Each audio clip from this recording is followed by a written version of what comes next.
തീപിടുത്തത്തിന് ശേഷം ക്ഷേത്രം ദേവസ്വം ബോർഡ് ഏറ്റെടുത്തപ്പോഴാണ് വാവലിന് പകരം വാവർ ശരണങ്ങളെ പ്രത്യക്ഷപ്പെട്ടത്. കഴിഞ്ഞ 3 ദേവപ്രശ്നങ്ങളിലും വാവർക്ക് അയ്യപ്പസ്വാമിയുമായിട്ട് ഒരു ബന്ധവുമില്ലെന്ന് വാവര് നട അവിടെ നിന്ന് മാറ്റണമെന്ന് പറഞ്ഞിട്ടും നട്ടമില്ലാത്ത ദേവസ്വം ബോർഡ് അതിന് ഇതുവരെ തയ്യാറായില്ല. ഇന്നും പാവപ്പെട്ട അയ്യപ്പ ഭക്തർ എരുമേലിയിലും സന്നിധാനത്തും വാവരുടെ നടയിലെത്തി വ്രതമൊന്നും വരുന്നു. കഷ്ടമെന്നല്ലാതെ എന്ത് പറയാൻ. അയ്യപ്പസ്വാമി തന്നെ നേരിട്ട് നിർമ്മിച്ച ക്ഷേത്രവും പ്രതിഷ്ഠയുമാണ് 1950 കാലഘട്ടത്തിൽ ചില അധർമ്മികൾ തീയിട്ട് നശിപ്പിച്ച് വിഗ്രഹം തച്ചുടച്ചത്. ക്ഷേത്രം നശിപ്പിച്ച ക്രിസ്ത്യാനികളായ അവരുടെ കുടുംബങ്ങളെല്ലാം തന്നെ അയ്യപ്പ ശാപത്താൽ നാമാവശേഷമാണ്. ഇപ്പോ പുതിയൊരു അവതാരം കൂടി വന്നിട്ടുണ്ട്. ക്രിസ്ത്യാനിയായ വെളുത്തച്ഛൻ. അത്തുങ്കൽ പള്ളിയിലാണ് ഈ വെളുത്തച്ഛൻ എന്ന കഥാപാത്രം കുടികൊള്ളുന്നത്. എരുമേലി പള്ളിയും അത്തുങ്കൽ പള്ളിയൊന്നും അയ്യപ്പ ഭക്തർ പോകേണ്ട സ്ഥലങ്ങളെയല്ല. മണ്ഡലകാലം ആരംഭിക്കുകയാണ്. ഇനിയുള്ള 41 ദിവസം വ്രതശുദ്ധിയുടെ നാളുകൾ. എല്ലാ ഹൈന്ദവ ഭവനങ്ങളിലും എല്ലാ അംഗങ്ങളും മത്സ്യമാംസാദികളും ലഹരികളും മറ്റ് അശുദ്ധികളും ഉപേക്ഷിച്ച് പരിപൂർണ വ്രതമനുഷ്ഠിക്കുക. ശബരിമലയിൽ പോകാൻ കഴിയാത്തവർ അടുത്തുള്ള ഏതെങ്കിലും ധർമ്മശാസ്ത്ര ക്ഷേത്രത്തിലെത്തി ദർശനവും വഴിപാടുകളും കഴിച്ച് വ്രതം പൂർത്തിയാക്കുക. ശബരിമലയിൽ പോകുന്നവർ ആചാരക്രമം അനുസരിച്ച് പോകാൻ ശ്രമിക്കണം. ശബരിമലയെക്കുറിച്ചും അവിടുത്തെ ആചാരാനുഷ്ഠാനങ്ങളെക്കുറിച്ചും എനിക്കറിയാവുന്നതും മറ്റുള്ളവർ പറഞ്ഞ് ഞാൻ കേട്ടതും നിങ്ങൾക്കായി പങ്കുവയ്ക്കുന്നു. എന്തെങ്കിലും തെറ്റുകളുണ്ടെങ്കിൽ ഭഗവാൻ ക്ഷമിക്കണമെന്ന് പ്രാർത്ഥിക്കുന്നു. ഒപ്പം ഇത് ശ്രമിക്കുന്ന ഭക്തജനങ്ങൾ. ശബരിമലയെക്കുറിച്ച് പറയണമെങ്കിൽ വിഷ്ണു ഭഗവാന്റെ 6ാമത്തെ അവതാരമായ പരശുരാമനിലേക്കും അതിലൂടെ ഭഗീരഥനിലേക്കും പോകേണ്ടി വരും. ഭഗീരഥൻ തന്റെ പിതൃക്കൾക്ക് മോക്ഷം ലഭിക്കുവാൻ ആകാശഗംഗയെ ഭൂമിയിലേക്ക് കൊണ്ടുവരാൻ കൊടും തപസ് ചെയ്തു. ആകാശഗംഗ നേരിട്ട് പതിച്ചാൽ ഭൂമി നശിച്ചു പോകും എന്ന അവസ്ഥയിൽ ഭഗവാൻ പരമശിവൻ തന്റെ ജടയിലേക്ക് ആകാശഗംഗയെ സ്വീകരിക്കുകയായിരുന്നു. ഭഗവാന്റെ ജടയിൽ നിന്നും ഭഗീരഥ നദിയായി ഉത്ഭവിച്ച് ഗംഗാ നദിയായി മാറി. ആ സമയത്ത് കടലായിരുന്ന ഒരുപാട് സ്ഥലങ്ങൾ കരയായി മാറുകയും കരയായിരുന്ന പല സ്ഥലങ്ങളും കടലായി മാറുകയും ചെയ്തു. അങ്ങനെ നഷ്ടപ്പെട്ടു പോയൊരു ഭൂവിഭാഗമാണ് കേരളം. കരയായിരുന്ന കേരളം കടലായി മാറിയത് ഇങ്ങനെ ഗംഗാദേവി ഭൂമിയിൽ വന്ന സമയത്താണ്. മഹാബലിയെ ചവിട്ടി താഴ്ത്തിയത് വാമനനാണെന്ന് പറയാനുണ്ട്. സത്യത്തിൽ വാമനൻ തന്റെ ഉത്തമ ഭക്തനായ പ്രഹ്ലാദന്റെ പൗത്രനായ ബലിയെ ചവിട്ടി താഴ്ത്തുകയല്ല ചെയ്തത്, സുതലത്തിലേക്ക് ഉയർത്തുകയാണ് ചെയ്തത്. മാത്രമല്ല അടുത്ത മന്വന്തരത്തിൽ ദേവേന്ദ്ര പദവിയും വാഗ്ദാനം ചെയ്തു. അതിനുവേണ്ടിയായിരുന്നല്ലോ മഹാബലി യാഗം അനുഷ്ഠിച്ചത്. ഇനി ചവിട്ടി താഴ്ത്തി എന്ന് പറയുന്ന ഒരു കാര്യമാണ്. വാമനന് ശേഷമുള്ള അവതാരമല്ലേ പരശുരാമൻ. അങ്ങനെ വാമനൻ ചവിട്ടി താഴ്ത്തിയ മഹാബലി ഭരിച്ചിരുന്ന കേരളം എങ്ങനെയാണ് പരശുരാമൻ സൃഷ്ടിച്ചത്? യഥാർത്ഥത്തിൽ കേരളം സൃഷ്ടിക്കുകയല്ല പരശുരാമൻ ചെയ്തത്. കേരളം കടലിൽ നിന്ന് വീണ്ടെടുക്കുകയാണ് ചെയ്തത്. ക്ഷത്രിയ നിഗ്രഹം കഴിഞ്ഞ് ഭൂമിയെല്ലാം ബ്രാഹ്മണർക്ക് ദാനം ചെയ്ത ശേഷം തനിക്ക് തപസ് ചെയ്യുവാനുള്ള ഭൂമി തന്റെ ഗുരുവായ പരമശിവനോട് അദ്ദേഹം ആവശ്യപ്പെട്ടു. ഭഗവാന്റെ നിർദ്ദേശപ്രകാരം ഭാർഗവരാമൻ ഗോകർണത്തിലെത്തി ഭൂമിദേവിയെയും വരുണനെയും തപം ചെയ്ത് പ്രത്യക്ഷപ്പെടുത്തി വരമായി വാങ്ങിയതാണ് കേരളം. അതുകൊണ്ട് തന്നെയാണ് നമ്മുടെ നാട് ദൈവത്തിന്റെ സ്വന്തം നാടാകുന്നത്. പൂർവ്വ കേരളത്തിലെ ഗോകർണത്തിൽ നിന്നും കർണാടകത്തിലേക്കും കന്യാകുമാരിയിൽ നിന്നും തമിഴ്നാട്ടിലെ മറ്റു ഭാഗങ്ങളിലേക്കും സഞ്ചരിച്ചു നോക്കൂ. ഭൂപ്രകൃതിയുടെ മാറ്റം നമുക്ക് കൃത്യമായി അറിയാൻ കഴിയും. കേരളത്തിന്റെ ഭൂപ്രകൃതി വേറെ ഒരു നാട്ടിലും ഇല്ലതല്ല.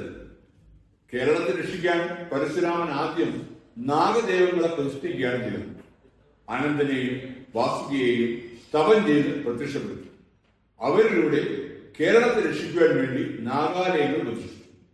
അതുപോലെ തന്നെ കടലോരങ്ങൾ സംരക്ഷിക്കാൻ ദുർഗാലയങ്ങളും മറ്റിടങ്ങളിൽ ശൈവ വൈഷ്ണവ ഗണപതി പ്രതിഷ്ഠകളും മലയോരങ്ങളെല്ലാം കാക്കുവാൻ വേണ്ടി ശാസ്താ പ്രതിഷ്ഠകളും സ്ഥാപിച്ചു. അങ്ങനെ പരശുരാമൻ പ്രതിഷ്ഠിച്ച ശാസ്താ ക്ഷേത്രങ്ങളിൽ ഏറ്റവും പ്രാധാന്യം ശാസ്താവിന്റെ പഞ്ചരൂപങ്ങളിലുള്ള 5 ക്ഷേത്രങ്ങൾക്കാണ്. ബാലരൂപത്തിൽ കുളത്തൂപ്പുഴയിലും യൗവന രൂപത്തിൽ ആര്യങ്കാവിലും പൂർണ്ണാപുഷ്കര സമേതനായ ഗൃഹസ്ഥാശ്രമ രൂപത്തിൽ അച്ചൻകോവിലും സമാധിസ്ഥനായി ശബരിമലയിൽ സമാധിസ്ഥനായ ആ ശാസ്താവിന്റെ ജ്യോതിസ്വരൂപമായ ആത്മചൈതന്യം കാന്തമലയിൽ, അതായത് പൊന്നമ്പലമേട്ടിലും പ്രതിഷ്ഠിക്കുകയുണ്ടായി. ആത്മചൈതന്യമായതിനാൽ അവിടെ മാത്രം വിഗ്രഹം ഉണ്ടായിരുന്നില്ല. ശബരിമല ക്ഷേത്രം പരശുരാമനാൽ പ്രതിഷ്ഠിക്കപ്പെട്ടത്. ക്ഷേത്രവും 18-ാം പടിയും രൂപകൽപ്പന ചെയ്തതാകട്ടെ സാക്ഷാൽ അഗസ്ത്യമുനിയുമാണ്. അഗസ്ത്യമുനി ആകെ 2 വിഗ്രഹങ്ങളെ നിർമ്മിച്ചിട്ടുള്ളൂ. ശബരിമലയിലും പഴനിയിലുമാണ്. അഗസ്ത്യമുനിയെ തമിഴ്നാട്ടിൽ ഭോഗർ എന്നും പറയും. 2 വിഗ്രഹങ്ങളും നവപാഷാണത്തിലാണ് നിർമ്മിച്ചിട്ടുള്ളത്. ശബരിമലയിൽ ഉണ്ടായിരുന്ന ആദ്യത്തെ യഥാർത്ഥ വിഗ്രഹം നവപാഷാണത്തിലായിരുന്നു നിർമ്മിച്ചിരുന്നത്. ആ വിഗ്രഹവും ക്ഷേത്രവും പിന്നീട് കാട്ടുകൊള്ളക്കാരനായ ഉദയനാൽ നശിപ്പിക്കപ്പെട്ടു. പിൽക്കാലത്ത് ധർമ്മശാസ്താവിന്റെ അയ്യപ്പ അവതാരമുണ്ടായി. ധർമ്മശാസ്താവിന്റെ മനുഷ്യാവതാരമാണ് സാക്ഷാൽ അയ്യപ്പസ്വാമി. മഹിഷാസുരന്റെ സഹോദരിയായ മഹിഷി അമരത്വം ലക്ഷ്യം വെച്ച് ബ്രഹ്മാവിനെ ഉഗ്രതപം ചെയ്ത് വൈഷ്ണവ ശൈവ ചൈതന്യത്തിൽ പിറന്ന കുഞ്ഞിന് മാത്രമേ തന്നെ വധിക്കുവാൻ സാധിക്കാവൂ എന്ന് പരമായി. മാത്രമല്ല, ആ കുഞ്ഞ് 12 വർഷത്തോളം മനുഷ്യരോടൊപ്പം ഭൂമിയിൽ ജീവിക്കുകയും വേണം. ഒരിക്കലും അത് നടക്കില്ല എന്നൊരു ധാരണയിലാണ് മഹിഷി ആ വരം വാങ്ങിയത്. പക്ഷേ മഹിഷിയുടെ ഉപദ്രവം രൂക്ഷമായപ്പോൾ സാക്ഷാൽ മഹാവിഷ്ണു മോഹിനി രൂപം കൈക്കൊണ്ട്, അതായത് അദ്ദേഹത്തിന് പല അവതാരങ്ങളും ഉണ്ടായിട്ടുണ്ടല്ലോ. ഇപ്പോൾ ശ്രീരാമന്റെ അവതാരമായാലും ശ്രീകൃഷ്ണന്റെ അവതാരമായാലും അതുപോലൊരു അവതാരമാണ് മോഹിനി രൂപം. ആ മോഹിനി വേഷത്തിൽ അവതാരം കൈക്കൊണ്ട് വൈഷ്ണവ ശൈവ ചൈതന്യത്തിൽ നിന്നും ധർമ്മശാസ്താവിന്റെ ആത്മചൈതന്യത്തോടുകൂടി അയ്യപ്പസ്വാമി ജന്മമെടുത്തു.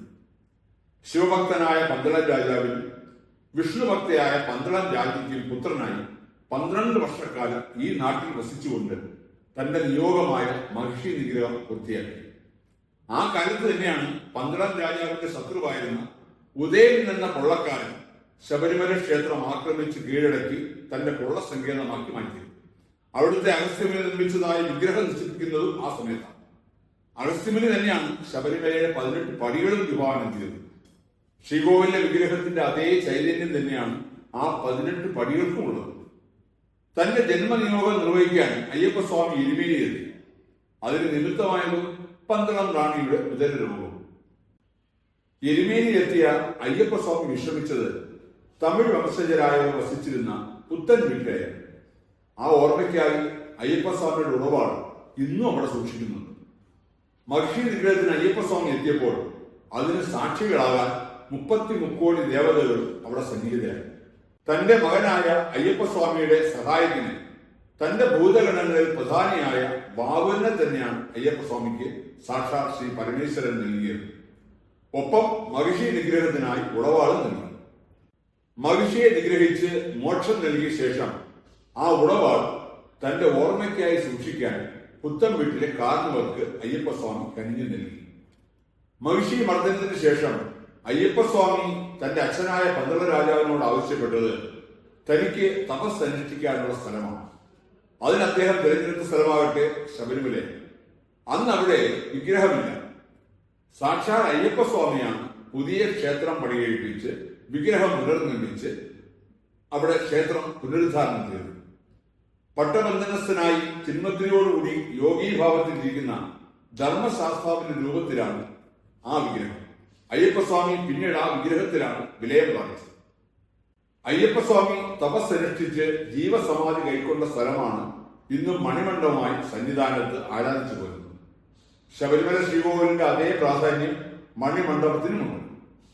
തന്നെ കാണാനെത്തുന്ന ഭക്തർ പാലിക്കേണ്ട ആചാരാനുഷ്ഠാനങ്ങളും ശബരിമല ക്ഷേത്രത്തിൽ നടത്തേണ്ട പൂജാവിധികളും അയ്യപ്പസ്വാമി തന്നെയാണ് ചിട്ടപ്പെടുത്തിയത്. അത് ഭഗവാന്റെ ഏറ്റവും പുരാതന ഗ്രന്ഥമായ ശ്രീ ഭൂതനാഥ ഉപാഖ്യാനത്തിൽ വിശദമായി പ്രതിപാദിക്കുന്നുമുണ്ട്.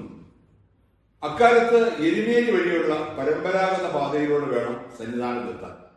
തന്നെ കാണാൻ വരുന്ന ഭക്തരെ എരുമേലിയിൽ നിന്നും സുരക്ഷിതരായി സന്നിധാനത്തെത്തിക്കാനും തിരിച്ച് എരുമേലിയിൽ എത്തിക്കാനുമുള്ള ചുമതല ശിവഭൂതമായ വാവുരനാണ് അയ്യപ്പസ്വാമി നൽകിയത്.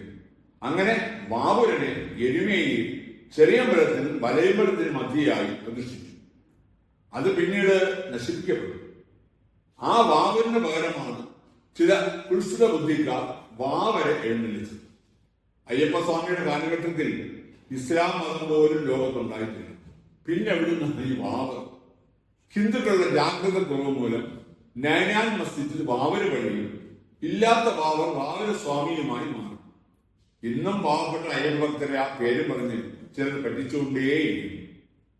ശബരിമല ക്ഷേത്രം 1950 കാലഘട്ടത്തിൽ തീ പിടിക്കുന്നത് വരെ വാവരന്റെ ഒരു പ്രതിഷ്ഠ എരുമേലിയിലുണ്ടായിരുന്നു.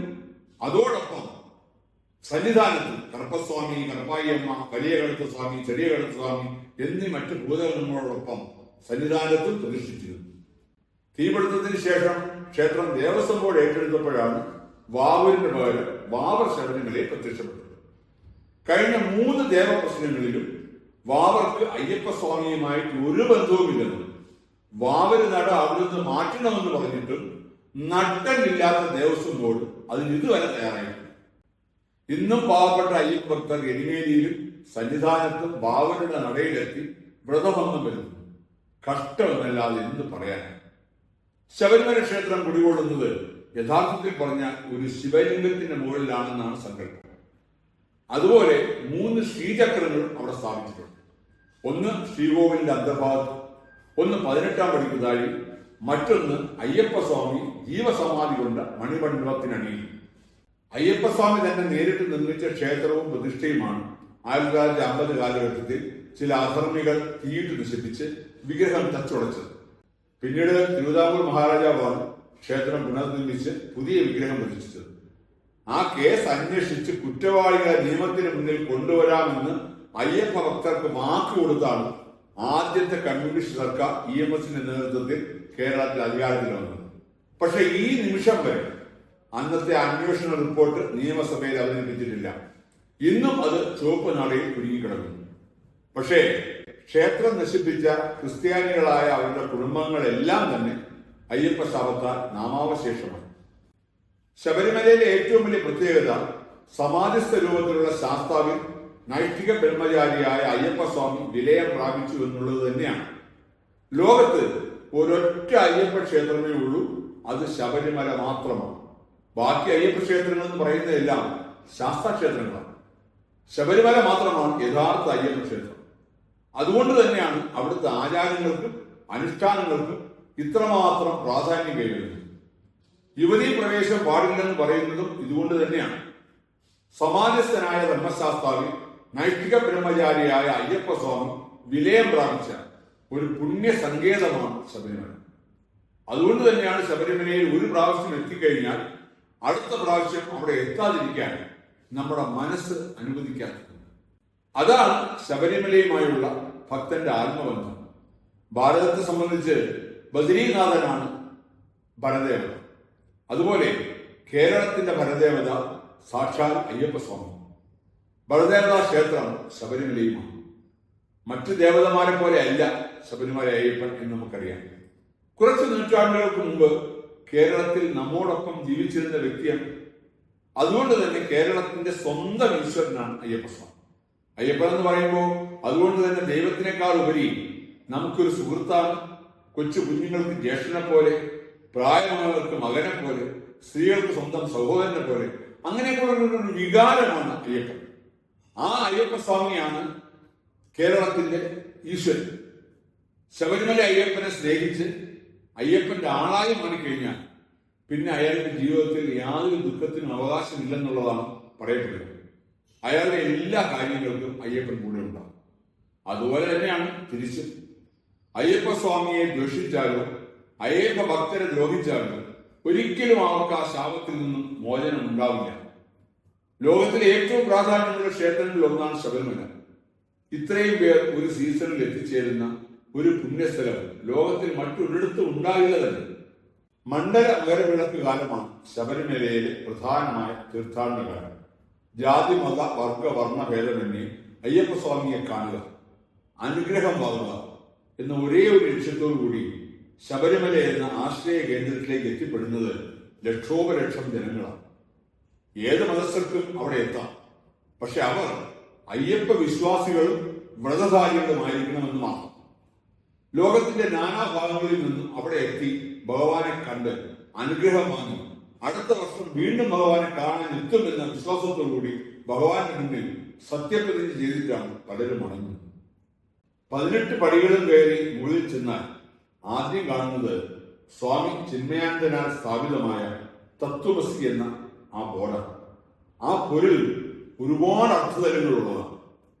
ഞാൻ തന്നെയാണ് നീ, നീ തന്നെയാണ് ഞാൻ. അതാണ് അതിന്റെ യഥാർത്ഥ അർത്ഥം. അവിടെ എത്തുന്ന എല്ലാവരും അയ്യപ്പന്മാരാണ്. അകത്ത് ശ്രീകോവിലിരിക്കുന്ന സാക്ഷാൽ ഭഗവാൻ അയ്യപ്പനാണ്. ആ ചൈതന്യത്തെ പൂജ ചെയ്യുന്ന തന്ത്രിമുഖ്യനും മേൽശാന്തിയും മറ്റ് ശാന്തിമാരും എല്ലാവരും അയ്യപ്പന്മാരും. ആ അയ്യപ്പനെ ദർശിക്കാൻ വന്ന് സായുജ്യം നേടുന്ന ഭക്തനും അയ്യപ്പനാണ്. അവിടെ പ്രവർത്തിക്കുന്ന ഓരോ ഉദ്യോഗസ്ഥരും അയ്യപ്പന്മാരും. സകലരും സകലതും അയ്യപ്പനാകുന്ന പ്രത്യേക അവസ്ഥയാണ് ശബരിമലയിലുള്ളത്. ശബരിമലയിൽ എത്തുന്ന ഓരോരുത്തരും വ്രതശുദ്ധി പാലിച്ച് മനസ്സിനെ ഭഗവാനിൽ അർപ്പിച്ച് ഭഗവാനായി മാറി വേണം 18-ാം പടി ചവിട്ടാൻ. അതിനാണ് ഒരു മണ്ഡലകാലം നിഷ്ഠയോടുകൂടി വ്രതമനുഷ്ഠിക്കുക എന്ന് പറയുന്നത്. ധർമ്മത്തെ സംരക്ഷിക്കുന്ന, ധർമ്മത്തെ ശാസിക്കുന്ന, ധർമ്മത്തെ നിലനിർത്തുന്ന ധർമ്മശാസ്താവാണ് ആ 18 പടികൾക്ക് മുകളിൽ കുടികൊള്ളുന്നത്. അതറിഞ്ഞിട്ട് വേണം ഓരോ പടിയെയും നമസ്കരിച്ചുകൊണ്ട് ചവിട്ടാൻ. ഭൂമി, ജലം, അഗ്നി, വായു, ആകാശം എന്നീ പഞ്ചഭൂതങ്ങളുടെയും ശബ്ദം, സ്പർശം, രൂപം, രസം, ഗന്ധം എന്നീ 5 വിഷയങ്ങൾ അഥവാ തന്മാത്രകളുടെയും കണ്ണ്, മൂക്ക്, ചെവി, നാക്ക്, ത്വക്ക് എന്നീ പഞ്ചേന്ദ്രിയങ്ങളുടെയും ഇവയുടെ എല്ലാം നിലനിർത്തുന്നതും പ്രവർത്തിപ്പിക്കുന്നതുമായ മനസ്സിന്റെയും പ്രതീകമാണ് 16 പടികൾ.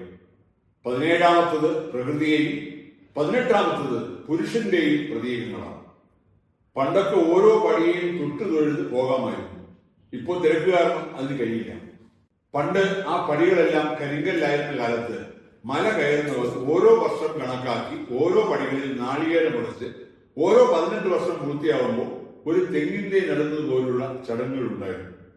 ഇപ്പോ നാളികേരം ഉടക്കേണ്ട സ്ഥലത്ത് ഉടച്ച് ഓരോ പണിയെയും മനസ്സിൽ ധ്യാനിച്ചു വേണം 18-ാം പടി ചവിട്ടാൻ. മണ്ഡലവ്രതം എന്ന് പറയുമ്പോൾ വൃശ്ചികം 1-ന് മാലയിട്ട് അയ്യപ്പസ്വാമിയായി മാറുകയാണ് ഓരോ ഭക്തരും. എല്ലാവരും വൃശ്ചികം 1-ന് മാലയിട്ട് വ്രതം അനുഷ്ഠിച്ചാൽ ദർശനത്തിന് വരാൻ മണ്ഡലപൂജയുടെ അന്നല്ലേ കഴിയും. അത്രയ്ക്ക് ആൾക്കാരെ താങ്ങാനുള്ള ശേഷി ആ കാണുന്ന ക്ഷേത്രത്തിന് ഇല്ല തന്നെ. അതിനാൽ നമ്മൾ പോകാൻ ഉദ്ദേശിക്കുന്ന ദിവസത്തിന് കൃത്യം 41 നാൾ മുമ്പ് വ്രതം ആരംഭിക്കാം. അതായിരിക്കും കൂടുതൽ അഭികാമ്യം. വ്രതകാലത്ത് അനുഷ്ഠിക്കുന്ന കർമ്മങ്ങളെല്ലാം നമ്മുടെ ശരീര, മനോ, ഇന്ദ്രിയ ബുദ്ധികളെ ശുദ്ധവും പവിത്രവുമാക്കി സ്വാമി ദർശനത്തിന് ശക്തി ഉള്ളതാക്കി തീർക്കുവാൻ വേണ്ടിയാണ്. പണ്ടുകാലത്ത് വീടുകളുടെ തെക്കു ഭാഗത്ത് പ്രത്യേകം പുരകെട്ടി മാലയിട്ട് അയ്യപ്പന്മാരെല്ലാം ഒന്നിച്ച് താമസിച്ച് അവർ തന്നെ ഭക്ഷണം ഉണ്ടാക്കി അവിടെ തന്നെ അന്തി പറയുന്നു. വൈകുന്നേരങ്ങളിൽ ഭജനയും അയ്യപ്പ കീർത്തനങ്ങളുമായി 41 ദിവസം അവിടെ തന്നെ താമസിച്ച് 41 ദിവസം ഭജനയും അന്നദാനവും നടത്തി കുടുംബത്തിലെ ഓരോരുത്തരും ചേർന്ന് ഇരുമുടിയിലേക്ക് തങ്ങളുടെ മനസ്സും അർപ്പണവും ചാർത്തി കെട്ടു നിറച്ച് സ്വന്തം അമ്മയോ അല്ലെങ്കിൽ ഗുരുസ്വാമിയോ കെട്ട് പിടിച്ചു കൊടുത്ത് എല്ലാവരുടെയും അനുഗ്രഹം വാങ്ങി അങ്ങനെയായിരുന്നു ശബരിമലയിലേക്ക് പോയിരുന്നത്. കെട്ടുനിറച്ച് ശബരിമലയ്ക്ക് പോയി തിരിച്ചു വരുന്നതുവരെ അവിടെ കിടാവിളക്ക് സൂക്ഷിച്ചു. ശബരിമല ദർശനം കഴിഞ്ഞ് തിരിച്ചെത്തി നാളികേരം ഉടച്ച് മാല ഊരി കഴിയുമ്പോൾ മാത്രമേ അത് അണയ്ക്കാറുണ്ടായിരുന്നുള്ളൂ. ശബരിമലയിലെ ഏറ്റവും വലിയ പ്രത്യേകത നമ്മൾ കൊണ്ടുപോകുന്ന നെയ്ത്തേങ്ങ തന്നെയാണ്. നമ്മുടെ ആത്മാവാകുന്ന നറുനെയ്യ് ശരീരമാകുന്ന നാളികേരത്തിനുള്ളിൽ നിറച്ച് അത് ഇരുമുടിക്കെട്ടിലെ മുൻകെട്ടിൽ സൂക്ഷിച്ച് അതുമായാണ് ശബരിമലയിലെത്തുക. 18 പടി കയറി മുകളിലെത്തി ഭഗവാനെ ദർശിച്ച് നെയ്ത്തേങ്ങ ഉടച്ച് ആ നറുനെയ്യ് ഭഗവാൻ അഭിഷേകം ചെയ്യുകയും ശരീരമാകുന്ന നാളികേരം ആഴിയിൽ ഭസ്മമാക്കുകയും ചെയ്തു. നമ്മുടെ ആത്മാവിനെ ഭഗവാനിൽ ലയിപ്പിച്ച് ശരീരത്തെ ഉപേക്ഷിക്കുന്നുവെന്നുള്ള ഒരു അത്യപൂർവമായ ആചാരമാണ് ഇവിടെ ഇതിനാൽ നിർവഹിക്കപ്പെടുന്നത്. ശബരിമലയിൽ പോകുന്ന ഭക്തർ മറ്റൊന്നും തന്നെ ഈ കാലഘട്ടത്തിൽ കൊണ്ടുപോകണമെന്നില്ല. ഇന്ന് കിട്ടുന്ന പല പൂജാദ്രവ്യങ്ങളും പ്ലാസ്റ്റിക് തുടങ്ങിയ മാലിന്യങ്ങൾ അളന്നാണ്. അത് നമ്മൾ ഉപേക്ഷിക്കുന്ന മഹാഭാവമാണ്. പണ്ടൊക്കെ കൊണ്ടുപോകുന്ന ദ്രവ്യങ്ങൾ ഓരോ സ്ഥലത്തും അവിടെ നമുക്ക് നൽകാമായിരുന്നു. ഇന്നിപ്പോ അതിനുള്ള ഈ തിരക്ക് കാണാനുള്ള സൗകര്യങ്ങളൊന്നുമില്ല. പലപ്പോഴും ഇവിടുന്ന് ആൾക്കാർ കൊണ്ടുപോകുമ്പോൾ ദൈത്യം മാത്രം കൊടുത്തിട്ട് ബാക്കിയെല്ലാം എവിടെയെങ്കിലും കൊണ്ട് സ്ഥലത്ത് തള്ളുകയാണ്. അത് ആ ക്ഷേത്രത്തിനെയും അവിടുത്തെ ആവാസ വ്യവസ്ഥയും വലിയ രീതിയിൽ ബുദ്ധിമുട്ടുണ്ടാകുന്നുണ്ട്. അതുകൊണ്ട് അത് ഒഴിവാക്കുന്നതാണ് നല്ലത്. പക്ഷെ കൊണ്ടുപോകണം നിർബന്ധമുള്ള കൊണ്ടുപോയിക്കോളൂ. പക്ഷെ അത് കൃത്യമായി അതേ സ്ഥലങ്ങളിൽ കൊടുത്തേക്കണം. ഒരു സ്ഥലത്ത് കൊണ്ട് വലിച്ചിട്ട് ഒരിക്കലും പോകാൻ പാടില്ല. ഓരോ നടയിൽ കൊടുക്കേണ്ടതിന് ഓരോ കാര്യങ്ങളുണ്ട്. അത് ആ നടയിൽ കൊടുക്കാൻ പറ്റുമെന്ന് ഉറപ്പുണ്ടെങ്കിൽ മാത്രം കൊണ്ടുപോകുക. അതുപോലെ നെറ്റിയങ്ങി പിന്നെ പമ്പ ഗണപതി നിലയിൽ അടിക്കാൻ 18-ാം പടിക്ക് താഴെ പടി കയറുന്നതിന് മുമ്പ് അടിച്ചു കയറാൻ തിരിച്ച് പടി ഇറങ്ങി വന്നതിന് ശേഷം പണ്ട് 18-ാം പടി വഴി തന്നെ ഇറങ്ങി വരാൻ മതി. ഇപ്പൊ മറ്റൊരു വഴി കൂടെ ഇറങ്ങി വന്ന് തിരിച്ച് അവിടെ വീണ്ടും ഒരു നാളികേരം ഉടയ്ക്കാം. അങ്ങനെ 2 നാളികേരം കൂടെ നമുക്ക് കെട്ടി കരുതാം. മുൻകെട്ടിൽ നെയ്ത്തേങ്ങയും പിൻകെട്ടിൽ ഈ നാളികേരവും കരുതുക.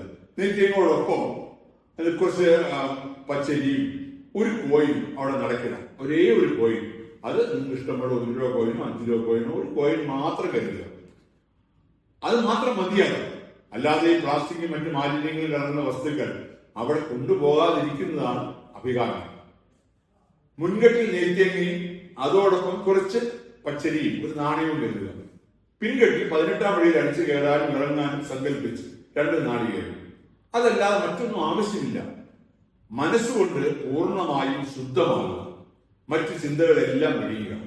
ബ്രഹ്മചര്യം അനുഷ്ഠിച്ച് പൂർണ്ണമായ സസ്യഭുക്കായി മാറുക. മത്സ്യമാംസാദികൾ ഉപേക്ഷിക്കുക, ലഹരി വസ്തുക്കൾ ഉപേക്ഷിക്കുക, ആരെയും മനസ്സുകൊണ്ട് പോലും ദ്രോഹിക്കാതിരിക്കുക. ഇതെല്ലാമാണ് മണ്ഡലവ്രതകാലത്ത് അനുഷ്ഠിക്കേണ്ട പ്രധാന കർത്തവ്യങ്ങൾ. ക്ഷൗരം ചെയ്യാൻ പാടില്ല. മരണ വീടുകളിലോ പുലയുള്ള സ്ഥലങ്ങളിലോ പോകാൻ പാടില്ല. കഴിയുന്നത്ര ആഡംബര വസ്തുക്കൾ ധരിക്കാതിരിക്കാൻ ശ്രദ്ധിക്കുക. അതുകൊണ്ടാണ് കറുപ്പോ നീലയോ വസ്ത്രം ധരിക്കണമെന്ന് പറയുന്നത്. പൂർണ്ണമായും അർപ്പണ മനോഭാവത്തോടു കൂടി വേണം ഈ വ്രതനിഷ്ഠകൾ പാലിക്കുക. മണ്ഡലകാലമായി കണക്കാക്കി വരുന്ന 41 ദിവസത്തിന് മറ്റൊരു പ്രത്യേകത കൂടിയുണ്ട്. നമ്മൾ സാധാരണയായി കണക്കാക്കുന്നത് സൗരവർഷമാണ്.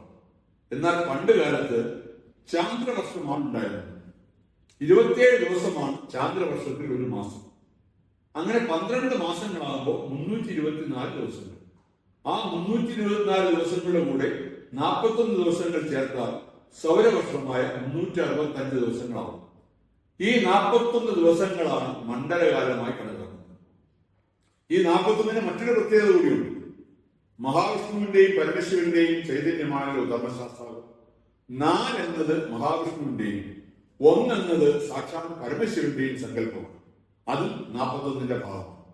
ശംഖചക്ര ഗതാപദ്മസ്ഥനായ മഹാവിഷ്ണു ഏകനായ ശ്രീരുദ്രനും ചേരുമ്പോൾ അതിലും 41 ഉണ്ട്. അയ്യപ്പസ്വാമി ശബരിമലയിലേക്ക് പോയത് ഒരു വൃശ്ചികം 1-നായിരുന്നു. 41 ദിവസം ആ യാത്രക്കിടയിലാണ് മഹിഷി മർദ്ദനം ചെയ്ത് മഹിഷിക്ക് മോശം നൽകിയത്. അതും മണ്ഡലകാലത്തിന്റെ പ്രത്യേകതയാണ്. മറ്റ് തീർത്ഥസ്ഥാനങ്ങളിൽ നിന്നും ശബരിമലയെ വ്യത്യസ്തമാക്കുന്നത് യാത്ര തന്നെ. വ്രതഭരിതമായ അനുഷ്ഠാനങ്ങളോടൊപ്പം യാത്രാ വഴികളിലെ ഇടത്താവളങ്ങൾക്കും പ്രാധാന്യങ്ങളുണ്ട്. ഓരോ ഇടത്തിനും ആചാരപരമായ പ്രത്യേകതയുമുണ്ട്. ഈ വിശിഷ്ട സ്ഥാനങ്ങളിൽ കൂടി ചേരുമ്പോഴാണ് ശബരിമല ദർശനത്തിന് പൂർണ്ണത കൈവരുന്നത്. എരുമേലി, കോട്ടപ്പടി, കല്ലിടാമൂന്ന്, ഇഞ്ചിപ്പാറക്കോട്ട, കരിമല, പമ്പാതീർത്ഥം, നീലിമല, ശരംകുത്തി, 18-ാം പടി എന്നിവയാണ് പ്രധാനപ്പെട്ട ഇടത്താവളങ്ങൾ. ശബരിമല യാത്രയിലെ നിർണായകമായ കാനനയാത്ര തുടങ്ങുന്നത് എരുമേലിയിൽ നിന്നുമാണ്. ഇവിടുത്തെ ശാസ്താക്ഷേത്രത്തിൽ നിന്നുമാണ് പേട്ടതുള്ളൽ ആരംഭിക്കുന്നത്. അതിനുശേഷം കുളി കഴിച്ചാണ് യാത്ര തുടരുക. വൈഷ്ണിക ജീവിതം വേട്ടയാടിയുള്ള ജീവിതം തന്നെയാണെന്നും അത്തരം അശുദ്ധി കളഞ്ഞ് മാത്രമേ അയ്യപ്പന്റെ പൂങ്കാവനത്തിലേക്ക് പ്രവേശിക്കാവൂ എന്നുള്ളതാണ് ഇതിന്റെ തത്വമെന്ന് പറയുന്നത്. മഹിഷി മർദ്ദനം നടത്തിയ സ്ഥലമാണ് എരുമേലി. മഹിഷി മാരകം എന്ന് പറയാറ്. അവിടുത്തെ കാവലാണ് ബാബുരസ്വാമിയാണ്. എരുമേലി കഴിഞ്ഞു വരുന്ന 1-ാമത്തെ കോട്ടയാണ് കോട്ടപ്പടി. ഈ കോട്ടപ്പടിയുടെ കാവൽക്കാരനും ഇതേ ബാബുരസ്വാമി തന്നെയാണ്. അയ്യപ്പസ്വാമിക്ക് കാവലാളായി ശബരിമലയിൽ ബാബുരെ പ്രതിഷ്ഠ ഉണ്ടായിരുന്നു. പിന്നെ ആരൊക്കെയോ ദുരുദ്ദേശത്തോടു കൂടി ആ ബാബുരനെ ബാബരാക്കി മുസ്ലിമാക്കി മാറ്റി. അയ്യപ്പന്റെ സുഹൃത്താണെന്ന് പ്രചരിപ്പിച്ചു. ഇപ്പോ പുതിയൊരു അവതാരം കൂടി വന്നിട്ടുണ്ട്. ക്രിസ്ത്യാനിയായ വെളുത്തച്ഛൻ. അർത്തുങ്കൽ പള്ളിയിലാണ് ഈ വെളുത്തച്ഛൻ എന്ന കഥാപാത്രം കുടികൊള്ളുന്നത്. അയ്യപ്പസ്വാമി കളരി അഭ്യസിക്കാനായി ചേർത്തലയിലുള്ള ചീരപ്പൻചിറ കളരിയിൽ എത്തിയപ്പോൾ അവിടെ അയ്യപ്പസ്വാമിയോടൊപ്പം ഉണ്ടായിരുന്ന ഒരു സുഹൃത്ത് വെളുത്ത. പിന്നെ ചില ബുദ്ധികളാൽ വെളുത്തച്ഛനായി. അതും അയ്യപ്പ ഭക്തന്മാരെ പറ്റിക്കാനുള്ള പുതിയ കുതന്ത്രം. ഇതിലൊക്കെ ചെന്ന് ചാടാതിരിക്കാൻ ഓരോ അയ്യപ്പ ഭക്തനും ശ്രദ്ധിക്കുക തന്നെ വേണം. എരുമേലി പള്ളിയും അർത്തുങ്കൽ പള്ളിയും ഒന്നും അയ്യപ്പ ഭക്തർ പോകേണ്ട സ്ഥലങ്ങളേ അല്ല. അവിടെ പോകുന്നത് വ്രതശുദ്ധിക്ക് പോലും കളങ്കമാകുമെന്ന് ഓരോ അയ്യപ്പനും മനസ്സിലാക്കാം. അതോടെ നിൽക്കട്ടെ, നമുക്ക് യാത്രയിലേക്ക് വരാം. ബാബുവിനെ വണങ്ങി ശിവഭഗവാനെ മനസ്സിൽ ധ്യാനിച്ചു വേണം കോട്ടപ്പടി കടക്കാൻ. അയ്യപ്പൻ അവതാര ധർമ്മ നിർവഹണമായ മഹിഷീമർദ്ദനം നടത്തുന്നത് കാണാൻ അന്ന് വന്ന ഭഗവാൻ പരമേശ്വരൻ തന്റെ വാഹനമായ കാളയെ കെട്ടിയ സ്ഥലമാണത്രേ കാളകെട്ടി. ഇവിടെ നാളികേരം അണിക്കുക, കർപ്പൂരം കത്തിക്കുക, കാണിക്ക സമർപ്പിക്കുക എന്നീ ചടങ്ങുകൾ പതിവുണ്ട്. അഴുത പമ്പയുടെ പോഷക നദിയാണ്. എല്ലാം ഉപേക്ഷിച്ച് തന്നെ ശരണമടയുന്ന ഭക്തരുടെ പാപങ്ങളെ നശിപ്പിച്ച് ഭഗവാൻ സംരക്ഷിക്കുമെന്നാണ് അഴുതാ നദിയിലെ സ്നാനം സൂചിപ്പിക്കുന്നത്. അവിടെ മുങ്ങി കല്ലെടുത്ത് അടുത്ത താവളമായ കല്ലിടാമുന്നിലാക്കി. ഇവിടെയും ആഴിപൂജ പതിവുണ്ട്. മഹിഷിയുടെ ജഡം മറവ് ചെയ്ത കല്ലിടാമുന്നിലാണെന്നാണ് വിശ്വാസം. മനുഷ്യന്റെ ഉള്ളിലെ മൃഗീയ വാസനകളെ നശിപ്പിക്കാനാണ് ഈ കല്ലിടാമുന്ന് കയറ്റവും കല്ലിട്ട വന്ദനവും സൂചിപ്പിക്കുന്നത്. ഇഞ്ചിപ്പാറ കോട്ടയിൽ നാളികേരം അണിക്കലും കർപ്പൂരാരതിയും സർപ്പം പാട്ടും എല്ലാം പതിവുണ്ട്. കരിമലത്തോട് കഴിഞ്ഞാൽ കരിമല കയറ്റമാണ്. യാത്രയിലെ ഏറ്റവും കഠിനമായ ഭാഗം ഇതാണ്. 8 തട്ടുകളായിട്ടാണ് കയറ്റം. 7ാമത്തെ തട്ടിൽ കരിമലനാഥന്റെ ശിലാപ്രതിഷ്ഠയുമുണ്ട്. ഇവിടെ മഞ്ഞൾപ്പൊടി തൂകിയാണ് കരിമല കയറ്റം. കരിമല ഇറങ്ങുമ്പോൾ വലിയാനവട്ടവും ചെറിയാനവട്ടവുമായി. പാപത്തെ നീക്കി പാലനം ചെയ്യുന്നു പമ്പ എന്നാണ് ഐതിഹ്യം. ഇവിടെ ത്രിവേണി എന്ന തീർത്ഥസ്നാനവുമുണ്ട്. പിതൃതർപ്പണം, പമ്പാസദ്യ, ആഴിപൂജ, പമ്പാവിളക്ക് തുടങ്ങിയ ചടങ്ങുകളൊക്കെ ഇവിടെയുണ്ട്. ഇവിടുത്തെ ഗണപതി ക്ഷേത്രത്തിലും വഴിപാടുകൾ നടത്താറുണ്ട്. ഇപ്പൊ ധാരാളം പേർ ഇവിടെ നിന്നും കെട്ടി നിറച്ച് മലകയറാറുണ്ട്. മതംഗ വനമാണ് നീലിമല. നീലിയുടെ തപസ്സുകൊണ്ട് പുണ്യമായ ഇടമാണ്. അപ്പാച്ചിമേട് കയറി ചെല്ലുമ്പോൾ ശബരി പീഠം കാണാം. ശബരിമാതാവ് ശ്രീരാമചന്ദ്രൻ ആതിഥ്യമരുളിയ സ്ഥലമാണ്. ഇവിടെയും നാളികേര ഉടയ്ക്കലും കർപ്പൂരാരതിയും എല്ലാം പതിവുണ്ട്. അടുത്തതാണ് ശരംകുത്തി ആനത്തറ. എരുമേനിയിൽ നിന്ന് വാങ്ങിയ ശരക്കോൽ അവിടെ കുത്തി നാളികേരം അടിച്ചാണ് ഭക്തർ സന്നിധാനത്തേക്ക് നീങ്ങുക. എല്ലാ ആയുധങ്ങളും ഉപേക്ഷിച്ച് നിർമ്മലമായ മനസ്സോടെ വേണം ഭഗവാനെ ദർശിക്കാൻ. വ്രതശുദ്ധിഭരിതമായ ജീവിതം നൽകുന്ന സായുധ്യം കൊണ്ടും തപോനിഷ്ഠമായ യാത്രാപുണ്യം കൊണ്ടും ശബരിമല ദർശനം അനേകം മാനങ്ങളുള്ളതും സാധാരണക്കാർക്ക് പോലും പ്രാപ്യവുമായ ഒരു തീർത്ഥാടനമാണ്. ആധുനിക കാലത്തും ശബരിമല മുന്നോട്ട് വയ്ക്കുന്ന സങ്കല്പത്തിന്റെ പ്രസക്തി വർദ്ധിച്ചുകൊണ്ടേയിരിക്കുകയാണ്. അത് മനുഷ്യനും ദേവനും സകലതും ഒന്നെന്ന അദ്വൈത ദർശനത്തിന്റെ പൊരുൾ തന്നെയാണെന്നുള്ളത് കൊണ്ടാണ് ശബരിമല സമാനതകളില്ലാത്ത അനുഭൂതിയാകുന്നത്. വരുംകാലങ്ങളിൽ ശബരിമലയുടെ പെരുമ കൂടുതൽ കൂടുതൽ പ്രചരിക്കപ്പെടും. അതുകൊണ്ട് തന്നെ എത്രയും പെട്ടെന്ന് ഈ കാനന തീർത്ഥ സങ്കേതത്തെ ദേശീയ തീർത്ഥാടന കേന്ദ്രമാക്കി പ്രഖ്യാപിക്കുവാനും പുണ്യനദിയായ പമ്പയെ ഗംഗാനദിയെ പോലെ പുണ്യനദിയായി പ്രഖ്യാപിക്കാനും കേന്ദ്ര സർക്കാരിന്മേൽ വിശ്വ പരിഷത്ത് സമ്മർദ്ദം നടത്തുന്നതിന്റെ ഭാഗമായി ഈ വിവരങ്ങളെല്ലാം കാണിച്ച് പ്രധാനമന്ത്രിക്ക് നേരിട്ട് നിവേദനം കൊടുക്കുകയും ഇനിയെങ്കിലും തിരുവിതാംകൂർ ദേവസ്വം ബോർഡ് മറ്റ് ക്ഷേത്രങ്ങളെയും ബോർഡിനെ തന്നെയും നിലനിർത്തുന്ന ശബരിമലയെ അതിൻ്റെതായ പരിപാലനയോടെ സംരക്ഷിക്കുവാൻ സത്വര നടപടി സ്വീകരിക്കുമെന്ന് വിശ്വസിക്കാം.